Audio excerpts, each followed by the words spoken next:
ನಮ್ಮ ಜೊತೆ ಈಗ ವಸಂತ್ ಗಿಳಿಯರ್ ಇದ್ದಾರೆ, ಅವ್ರು ಮಾತಾಡಿಸ್ತೀನಿ. ಸರ್, ಒಂದ್ ಕಡೆ SIT ರಚನೆ ತನ್ನ ಕೆಲಸ ಮಾಡ್ತಿದೆ, ಮತ್ತೊಂದ್ ಕಡೆ ಸದನದಲ್ಲಿ ತುಂಬಾ ಚರ್ಚೆ ಆಗ್ತಿದೆ ಧರ್ಮಸ್ಥಳ ವಿಚಾರವಾಗಿ. ಇದೀಗ ತಿಮ್ರೋಡಿ ವಿರುದ್ಧ ಬಿಜೆಪಿ ಸಹ ಇನ್ನೊಂದ್ ಕಡೆ ಗಂಭೀರ ಆರೋಪ, ಕೇಸ್ ದಾಖಲೆ ಮಾಡಲೇಬೇಕಂತ ಒತ್ತಾಯ ಮಾಡ್ತಿದೆ. ಸರ್, ಈ ಒಂದು ವಿಚಾರಕ್ಕೆ ಏನ್ ಹೇಳ್ತೀರಿ ಸರ್ ಅಂತ? ತಿಮ್ರೋಡಿ ವಿರುದ್ಧ ಸಾಕಷ್ಟು ದೂರುಗಳು ಈಗಾಗಲೇ ದಾಖಲಾಗಿದೆ. ಸಮಾಜದ ಸ್ವಾಸ್ಥ್ಯವನ್ನು ಕದಡುವಂಥ, ಧಾರ್ಮಿಕ ಭಾವನೆಗೆ ಧಕ್ಕೆ ತರುವಂತಹ ಒಬ್ಬ ವಿಕೃತ ಮನೋಸ್ಥಿತಿ ಇರುವಂಥ ವ್ಯಕ್ತಿ. ಆತ ಇರಬೇಕಾದದ್ದೇ ಒಂದೋ ಹುಚ್ಚಾಸ್ಪತ್ರೆಯಲ್ಲಿ ಅಥವಾ ಜೈಲಿನ ಒಳಗಡೆ. ಮನುಷ್ಯರು ಬದುಕುವಂಥ ಈ ಸಮಾಜದಲ್ಲಿ ಆತ ಇರಕೂಡದು ಅನ್ನೋದು ನನ್ನ ಆಗ್ರಹ. ಒಂದ್ ಕಡೆ ಅನನ್ಯ ಭಟ್ ಫೋಟೋ ಈಗ ವೈರಲ್ ಆಗ್ತಿದೆ. ರಿಪಬ್ಲಿಕ್ ಕನ್ನಡ ಅದು ಸ್ಪಷ್ಟಪಡಿಸಿದೆ ಯಾರು ಅನನ್ಯ ಭಟ್ಟು, ಎಲ್ಲಿದ್ರು ಅಂತ. ಈ ಒಂದು ವಿಚಾರಕ್ಕೆ ಸರ್, ಒಟ್ಟಾರೆ ಇವರು ತಗೊಂಡು ಬಂದಿರುವ ಎಲ್ಲ ಏನು ಪ್ರಾಡಕ್ಟ್ಗಳು ಅದು ಟುಸ್, ಅದು ಕಾಲೆ ಡಬ್ಬಗಳು. ಆ ಸುಜಾತ ಭಟ್ ಅನ್ನೋ ಹೆಂಗಸೇ ಒಂದು ವಂಚಕಿ, ಅದು ಫ್ರಾಡ್. ಅನನ್ಯ ಭಟ್ ಅಂತೇಳಿ ಪಾಪ ಯಾವುದೋ ಒಂದು ಹೆಣ್ಣಿನ ಫೋಟೋವನ್ನು ಎಡಿಟ್ ಮಾಡಿ ಕೊಟ್ಟಿದ್ದಾರೆ, ನಿಮ್ಮ ಮೀಡಿಯಾದವ್ರ ಕೈಗೆ ಸಿಕ್ಕಿದೆ, ನೀವು ಅದನ್ನು ಜಾಡಿಸ್ತಾ ಇದ್ದೀರಿ. ಅವಳು ಹೇಳ್ತಾ ಇದ್ಲು MBBS ಓದೋ ಹುಡುಗಿ ಇದ್ಲು, 22 ವರ್ಷ ಅಂತ ಹೇಳಿದಾಗಲೇ ನಮಗೆ ಡೌಟ್ ಬಂದಿತ್ತು.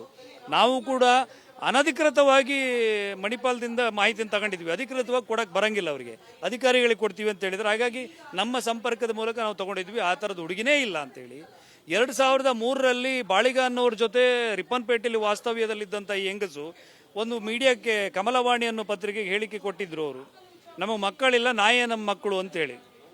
ಹಾಗಾಗಿ ಇದು ದೊಡ್ಡ ಬಂಡಲ್ ಕತೆ ಸರ್. ಎಲ್ಲಾದ್ರೂ ಬರ್ತಿದ್ದಾನೆ ಇವರಿಗೆಲ್ಲ ಅಂತ, ಯಾರೆಲ್ಲ ಧರ್ಮಸ್ಥಳ ವಿರುದ್ಧವಾಗಿ ಮಾತಾಡ್ತಾರೆ ಅವರಿಗೆಲ್ಲ ದುಡ್ಡು ಹೋಗ್ತಿದ್ದಾನೆ ಅಂತ ಏನಾದ್ರು?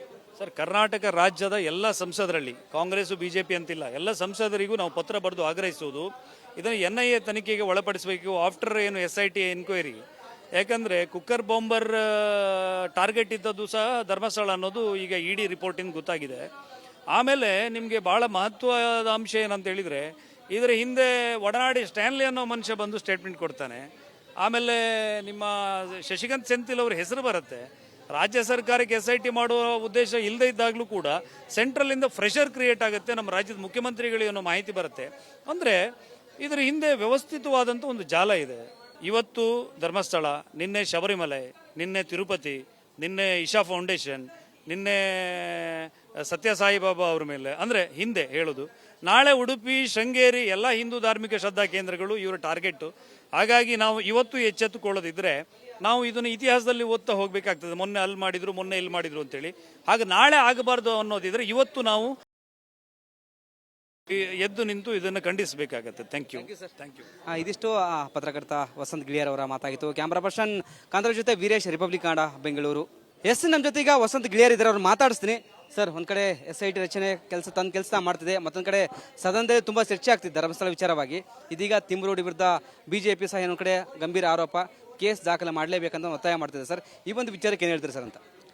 ತಿಮ್ರೋಡಿ ವಿರುದ್ಧ ಸಾಕಷ್ಟು ದೂರುಗಳು ಈಗಾಗಲೇ ದಾಖಲಾಗಿದೆ. ಸಮಾಜದ ಸ್ವಾಸ್ಥ್ಯವನ್ನು ಕದಡುವಂಥ, ಧಾರ್ಮಿಕ ಭಾವನೆಗೆ ಧಕ್ಕೆ ತರುವಂತಹ ಒಬ್ಬ ವಿಕೃತ ಮನೋಸ್ಥಿತಿ ಇರುವಂಥ ವ್ಯಕ್ತಿ.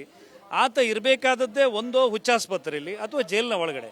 ಮನುಷ್ಯರು ಬದುಕುವಂಥ ಈ ಸಮಾಜದಲ್ಲಿ ಆತ ಇರಕೂಡದು ಅನ್ನೋದು ನನ್ನ ಆಗ್ರಹ. ಒಂದ್ ಕಡೆ ಅನನ್ಯ ಭಟ್ ಫೋಟೋ ಈಗ ವೈರಲ್ ಆಗ್ತಿದೆ. ರಿಪಬ್ಲಿಕ್ ಕನ್ನಡ ಅದು ಸ್ಪಷ್ಟಪಡಿಸಿದೆ ಯಾರು ಅನನ್ಯ ಭಟ್ಟು, ಎಲ್ಲಿದ್ರು ಅಂತ. ಈ ಒಂದು ವಿಚಾರಕ್ಕೆ ಸರ್, ಒಟ್ಟಾರೆ ಇವರು ತಗೊಂಡು ಬಂದಿರುವ ಎಲ್ಲ ಏನು ಪ್ರಾಡಕ್ಟ್ಗಳು ಅದು ಟುಸ್, ಅದು ಕಾಲೆ ಡಬ್ಬಗಳು. ಆ ಸುಜಾತ ಭಟ್ ಅನ್ನೋ ಹೆಂಗಸೇ ಒಂದು ವಂಚಕಿ, ಅದು ಫ್ರಾಡ್.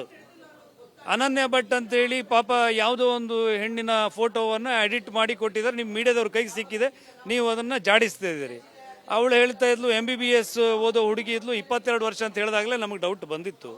ನಾವು ಕೂಡ ಅನಧಿಕೃತವಾಗಿ ಮಣಿಪಾಲದಿಂದ ಮಾಹಿತಿಯನ್ನು ತಗೊಂಡಿದ್ವಿ, ಅಧಿಕೃತವಾಗಿ ಕೊಡಕ್ಕೆ ಬರಂಗಿಲ್ಲ ಅವರಿಗೆ, ಅಧಿಕಾರಿಗಳಿಗೆ ಕೊಡ್ತೀವಿ ಅಂತ ಹೇಳಿದ್ರು. ಹಾಗಾಗಿ ನಮ್ಮ ಸಂಪರ್ಕದ ಮೂಲಕ ನಾವು ತಗೊಂಡಿದ್ವಿ. ಆ ಥರದ ಹುಡುಗಿನೇ ಇಲ್ಲ ಅಂತೇಳಿ 2003ರಲ್ಲಿ ಬಾಳಿಗ ಅನ್ನೋರ ಜೊತೆ ರಿಪ್ಪನ್ಪೇಟೆಯಲ್ಲಿ ವಾಸ್ತವ್ಯದಲ್ಲಿದ್ದಂಥ ಈ ಹೆಂಗಸು ಒಂದು ಮೀಡಿಯಾಕ್ಕೆ, ಕಮಲವಾಣಿ ಅನ್ನೋ ಪತ್ರಿಕೆಗೆ ಹೇಳಿಕೆ ಕೊಟ್ಟಿದ್ರು. ಅವರು ನಮ್ಮ ಮಕ್ಕಳಿಲ್ಲ, ನಾಯೇ ನಮ್ಮ ಮಕ್ಕಳು ಅಂತೇಳಿ. ಹಾಗಾಗಿ ಇದು ದೊಡ್ಡ ಬಂಡಲ್ ಕತೆ ಸರ್. ಎಲ್ಲಾದ್ರೂ ಬರ್ತಿದ್ದಾನೆ ಇವರಿಗೆಲ್ಲ ಅಂತ, ಯಾರೆಲ್ಲ ಧರ್ಮಸ್ಥಳ ವಿರುದ್ಧವಾಗಿ ಮಾತಾಡ್ತಾರೆ ಅವರಿಗೆಲ್ಲ ದುಡ್ಡು ಹೋಗ್ತಿದ್ದಾನೆ ಅಂತ ಏನಾದ್ರು? ಸರ್, ಕರ್ನಾಟಕ ರಾಜ್ಯದ ಎಲ್ಲ ಸಂಸದರಲ್ಲಿ, ಕಾಂಗ್ರೆಸ್ BJP ಅಂತಿಲ್ಲ, ಎಲ್ಲ ಸಂಸದರಿಗೂ ನಾವು ಪತ್ರ ಬರೆದು ಆಗ್ರಹಿಸುವುದು, ಇದನ್ನು NIA ತನಿಖೆಗೆ ಒಳಪಡಿಸಬೇಕು ಆಫ್ಟರ್ ಏನು SIT ಎನ್ಕ್ವೈರಿ. ಯಾಕಂದರೆ ಕುಕ್ಕರ್ ಬಾಂಬರ್ ಟಾರ್ಗೆಟ್ ಇದ್ದದ್ದು ಸಹ ಧರ್ಮಸ್ಥಳ ಅನ್ನೋದು ಈಗ ED ರಿಪೋರ್ಟಿಂದ ಗೊತ್ತಾಗಿದೆ. ಆಮೇಲೆ ನಿಮಗೆ ಭಾಳ ಮಹತ್ವದ ಅಂಶ ಏನಂತ ಹೇಳಿದರೆ, ಇದರ ಹಿಂದೆ ಒಡನಾಡಿ ಸ್ಟ್ಯಾನ್ಲಿ ಅನ್ನೋ ಮನುಷ್ಯ ಬಂದು ಸ್ಟೇಟ್ಮೆಂಟ್ ಕೊಡ್ತಾನೆ. ಆಮೇಲೆ ನಿಮ್ಮ ಶಶಿಕಾಂತ್ ಸೆಂಥಿಲ್ ಅವ್ರ ಹೆಸರು ಬರುತ್ತೆ. ರಾಜ್ಯ ಸರ್ಕಾರಕ್ಕೆ SIT ಮಾಡುವ ಉದ್ದೇಶ ಇಲ್ಲದೇ ಇದ್ದಾಗಲೂ ಕೂಡ ಸೆಂಟ್ರಲಿಂದ ಪ್ರೆಷರ್ ಕ್ರಿಯೇಟ್ ಆಗುತ್ತೆ, ನಮ್ಮ ರಾಜ್ಯದ ಮುಖ್ಯಮಂತ್ರಿಗಳಿಗೆ ಅನ್ನೋ ಮಾಹಿತಿ ಬರುತ್ತೆ. ಅಂದರೆ ಇದರ ಹಿಂದೆ ವ್ಯವಸ್ಥಿತವಾದಂಥ ಒಂದು ಜಾಲ ಇದೆ. ಇವತ್ತು ಧರ್ಮಸ್ಥಳ, ನಿನ್ನೆ ಶಬರಿಮಲೆ, ನಿನ್ನೆ ತಿರುಪತಿ, ನಿನ್ನೆ ಇಶಾ ಫೌಂಡೇಶನ್, ನಿನ್ನೆ ಸತ್ಯ ಸಾಯಿಬಾಬಾ ಅವ್ರ ಮೇಲೆ, ಅಂದರೆ ಹಿಂದೆ ಹೇಳೋದು, ನಾಳೆ ಉಡುಪಿ, ಶೃಂಗೇರಿ ಎಲ್ಲ ಹಿಂದೂ ಧಾರ್ಮಿಕ ಶ್ರದ್ಧಾ ಕೇಂದ್ರಗಳು ಇವರ ಟಾರ್ಗೆಟ್. ಹಾಗಾಗಿ ನಾವು ಇವತ್ತು ಎಚ್ಚೆತ್ತುಕೊಳ್ಳೋದಿದ್ರೆ ನಾವು ಇದನ್ನು ಇತಿಹಾಸದಲ್ಲಿ ಓದ್ತಾ ಹೋಗಬೇಕಾಗ್ತದೆ. ಮೊನ್ನೆ ಅಲ್ಲಿ ಮಾಡಿದ್ರು, ಮೊನ್ನೆ ಇಲ್ಲಿ ಮಾಡಿದ್ರು ಅಂತೇಳಿ. ಹಾಗೆ ನಾಳೆ ಆಗಬಾರ್ದು ಅನ್ನೋದಿದ್ರೆ ಇವತ್ತು ನಾವು ಎದ್ದು ನಿಂತು ಇದನ್ನು ಖಂಡಿಸಬೇಕಾಗತ್ತೆ. Thank you. ಇದಿಷ್ಟು ಪತ್ರಕರ್ತ ವಸಂತ್ ಗಿಳಿಯರ್ ಅವರ ಮಾತಾಗಿತ್ತು. ಕ್ಯಾಮ್ರಾ ಪರ್ಸನ್ ಕಾಂತರಾಜ್ ಜೊತೆ ವೀರೇಶ್, ರಿಪಬ್ಲಿಕ್ ಕನ್ನಡ, ಬೆಂಗಳೂರು. ನಮ್ಮ ಜೊತೆ ಈಗ ವಸಂತ್ ಗಿಳಿಯರ್ ಇದ್ದಾರೆ, ಅವ್ರು ಮಾತಾಡಿಸ್ತೀನಿ. ಸರ್, ಒಂದ್ ಕಡೆ SIT ರಚನೆ ತನ್ನ ಕೆಲಸ ಮಾಡ್ತಿದೆ, ಮತ್ತೊಂದ್ ಕಡೆ ಸದನದಲ್ಲಿ ತುಂಬಾ ಚರ್ಚೆ ಆಗ್ತಿದೆ ಧರ್ಮಸ್ಥಳ ವಿಚಾರವಾಗಿ. ಇದೀಗ ತಿಮ್ರೋಡಿ ವಿರುದ್ಧ BJP ಸಹ ಇನ್ನೊಂದ್ ಕಡೆ ಗಂಭೀರ ಆರೋಪ, ಕೇಸ್ ದಾಖಲೆ ಮಾಡಲೇಬೇಕಂತ ಒತ್ತಾಯ ಮಾಡ್ತಿದೆ. ಸರ್, ಈ ಒಂದು ವಿಚಾರಕ್ಕೆ ಏನು ಹೇಳ್ತೀರಿ ಸರ್ ಅಂತ? ತಿಮ್ರೋಡಿ ವಿರುದ್ಧ ಸಾಕಷ್ಟು ದೂರುಗಳು ಈಗಾಗಲೇ ದಾಖಲಾಗಿದೆ.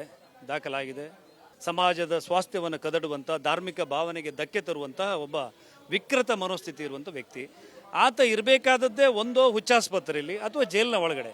ಮನುಷ್ಯರು ಬದುಕುವಂಥ ಈ ಸಮಾಜದಲ್ಲಿ ಆತ ಇರಕೂಡದು ಅನ್ನೋದು ನನ್ನ ಆಗ್ರಹ.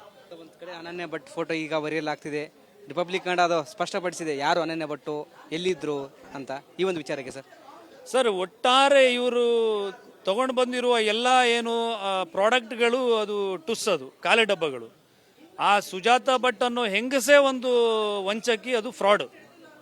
ಅನನ್ಯ ಭಟ್ ಅಂತೇಳಿ ಪಾಪ ಯಾವುದೋ ಒಂದು ಹೆಣ್ಣಿನ ಫೋಟೋವನ್ನು ಎಡಿಟ್ ಮಾಡಿ ಕೊಟ್ಟಿದ್ದಾರೆ, ನಿಮ್ಮ ಮೀಡಿಯಾದವ್ರ ಕೈಗೆ ಸಿಕ್ಕಿದೆ, ನೀವು ಅದನ್ನು ಜಾಡಿಸ್ತಾ ಇದ್ದೀರಿ. ಅವಳು ಹೇಳ್ತಾ ಇದ್ಲು MBBS ಓದೋ ಹುಡುಗಿ ಇದ್ಲು, 22 ವರ್ಷ ಅಂತ ಹೇಳಿದಾಗಲೇ ನಮಗೆ ಡೌಟ್ ಬಂದಿತ್ತು.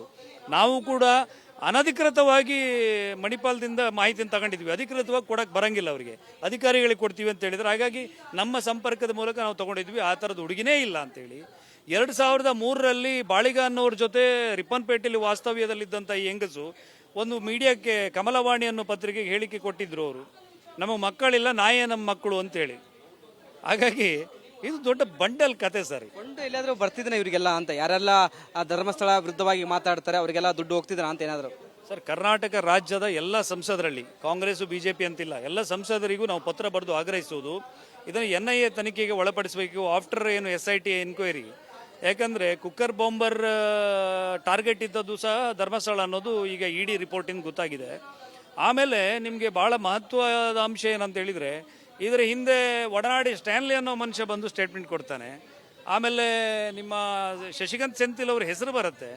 ರಾಜ್ಯ ಸರ್ಕಾರಕ್ಕೆ SIT ಮಾಡುವ ಉದ್ದೇಶ ಇಲ್ಲದೇ ಇದ್ದಾಗಲೂ ಕೂಡ ಸೆಂಟ್ರಲಿಂದ ಪ್ರೆಷರ್ ಕ್ರಿಯೇಟ್ ಆಗುತ್ತೆ, ನಮ್ಮ ರಾಜ್ಯದ ಮುಖ್ಯಮಂತ್ರಿಗಳಿಗೆ ಅನ್ನೋ ಮಾಹಿತಿ ಬರುತ್ತೆ.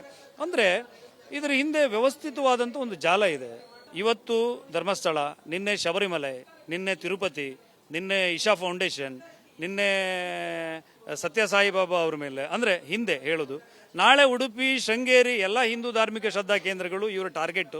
ಹಾಗಾಗಿ ನಾವು ಇವತ್ತು ಎಚ್ಚೆತ್ತುಕೊಳ್ಳೋದಿದ್ರೆ ನಾವು ಇದನ್ನು ಇತಿಹಾಸದಲ್ಲಿ ಓದ್ತಾ ಹೋಗಬೇಕಾಗ್ತದೆ. ಮೊನ್ನೆ ಅಲ್ಲಿ ಮಾಡಿದ್ರು, ಮೊನ್ನೆ ಇಲ್ಲಿ ಮಾಡಿದ್ರು ಅಂತೇಳಿ.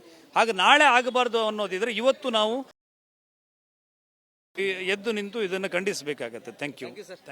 ಇದಿಷ್ಟು ಪತ್ರಕರ್ತ ವಸಂತ್ ಗಿಳಿಯರ್ ಅವರ ಮಾತಾಗಿತ್ತು. ಕ್ಯಾಮ್ರಾ ಪರ್ಸನ್ ಕಾಂತರಾಜ್ ಜೊತೆ ವೀರೇಶ್, ರಿಪಬ್ಲಿಕ್ ಕನ್ನಡ, ಬೆಂಗಳೂರು.